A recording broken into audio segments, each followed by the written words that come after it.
हाल में जो है सर जिस तरीके से जो है सर कि ये पूरा बवाल हुआ सर्वे के दौरान जो है सर अब जो है क्या कार्रवाई जो है सर की जा रही है? देखिए आज संभल में नीचे कर लो थोड़ा। आज संभल में सुबह 7 बजे से लेकर 11 बजे तक जामा मस्जिद स्ट्रक्चर उसका सर्वे होना था कोर्ट के आदेश पर।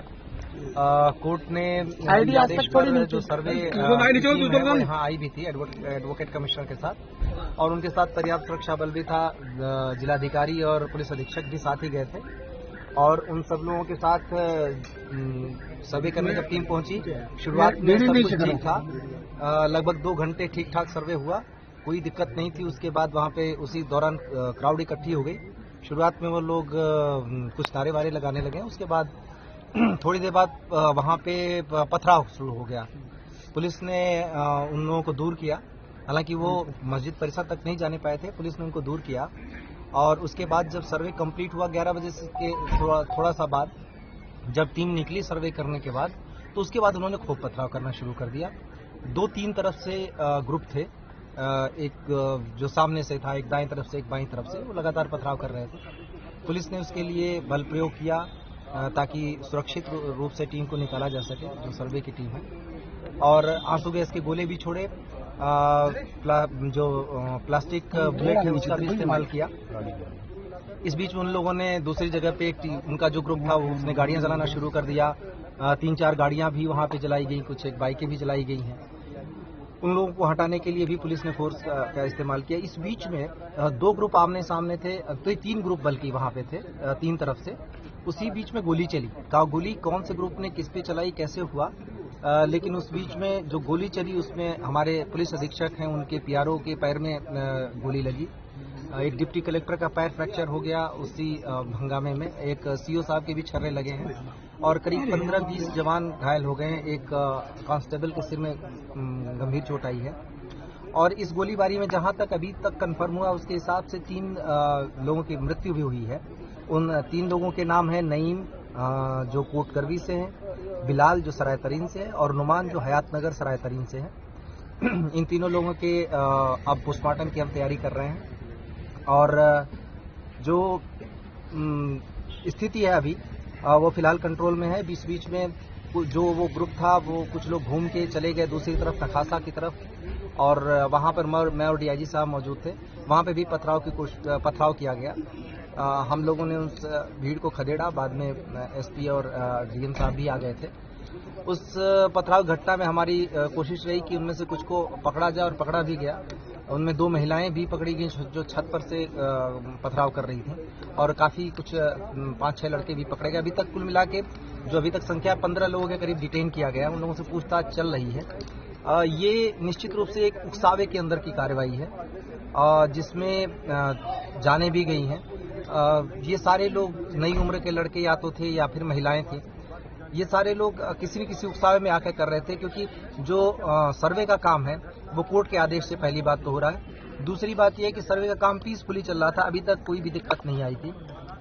तीसरी चीज है कि सर्वे में कोई ऐसी चीज नहीं की जा रही है जिससे मस्जिद के स्ट्रक्चर को छेड़छाड़ के साथ छेड़छाड़ की जाए, बल्कि आज जो पथराव हुआ उसमें मस्जिद के ऊपर पत्थर जरूर चलाए गए, क्योंकि वहां पे टीमें थी, तो मस्जिद पे भी पत्थर चलाए गए। मुझे नहीं पता मस्जिद को नुकसान हुआ या नहीं, लेकिन खूब जम के मस्जिद पर भी पथराव हुए, जो एक तरीके से देखें तो ये उनके धर्म के हिसाब से भी गलत है।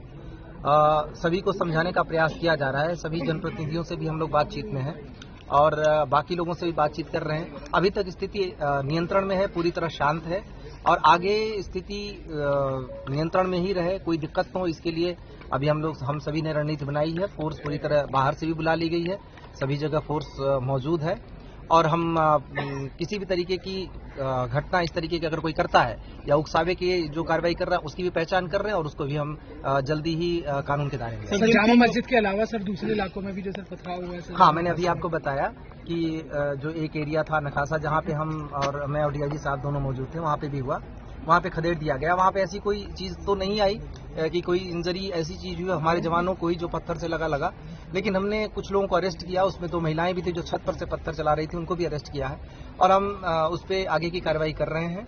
जो इसमें जितने भी चीजें हैं सबकी एनालिसिस हो रही है, उस पर हम आगे की कार्रवाई करेंगे। लोगों से अपील लगातार की जा रही है पुलिस अधीक्षक ने भी अपील की, जिलाधिकारी ने भी अपील की, हम दोनों, मेरे और डीआईजी साहब के द्वारा भी लगातार अपील की गई है कि किसी के बहकावे में आके इस तरीके की हरकतें न करें। इससे जीवन को खतरा तो है ही है, शहर के अमन को भी खतरा है, और सबसे बड़ी बात है कि इसमें से कई लोगों का भविष्य बर्बाद हो जाएगा। तो बेहतर हो कि कोर्ट की कार्रवाई कोर्ट के थ्रू जरिए ही रहे।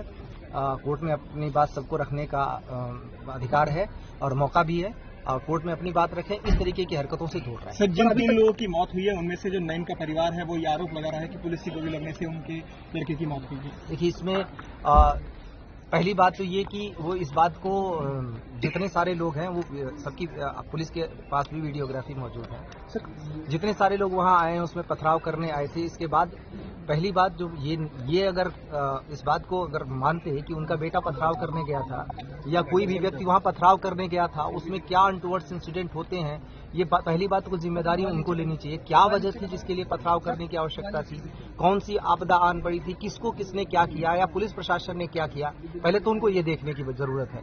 पथराव करने गए क्यों, एक। दूसरी बात यह है कि किसी ने कोई चीज नहीं देखा, साक्ष्य होंगे तो हमारे पास आएंगे, उन साक्ष्यों के आधार पर हम कार्रवाई करेंगे। मैंने जैसा आपको बताया कि 3 पक्ष आमने सामने थे, उन्होंने एक दूसरे के ऊपर क्या किया, उसमें फायरिंग हुई। अगर फायरिंग में कोई भी चीज ऐसी होती है कि पुलिस अपने पैर में गोली नहीं मार लेगी, ये सोचने की बात है। हमारे यहाँ हाथ में आप देखें कि पुलिस के टीयर गैस और जो प्लास्टिक के बुलेट है जो भगाने के लिए अनुमन्य है, उसी के तहत कार्रवाई की जा रही थी, और मीडिया का भी पूरी रिकॉर्डिंग है। तो उसमें कोई किस आरोप लगाने से पहले ये सोचे कि, और पूछना चाहिए सबको सवाल कि उनके बच्चे, उनके परिवार वाले उस जगह पे पथराव करने क्यों जा रहे हैं, क्या वजह आ गई, क्या हो रहा है ऐसा जिसकी वजह से उन्हें पथराव करना चाहिए। तो सबसे पहले तो सवाल सोचने की ये है, कोई भी इस तरीके का इल्जाम लगाने से पहले खुद को देखे कि कोई ऐसी धर्म का काम करने नहीं जा रहा था, कोई पुण्य का काम करने नहीं जा रहा था, किसी के मदद करने नहीं जा रहा था, पढ़ाई करने नहीं जा रहा था, नौकरी करने नहीं जा रहा था। पूरे शहर को इन लोगों ने आग में झोंक दिया, झोंकने की कोशिश की।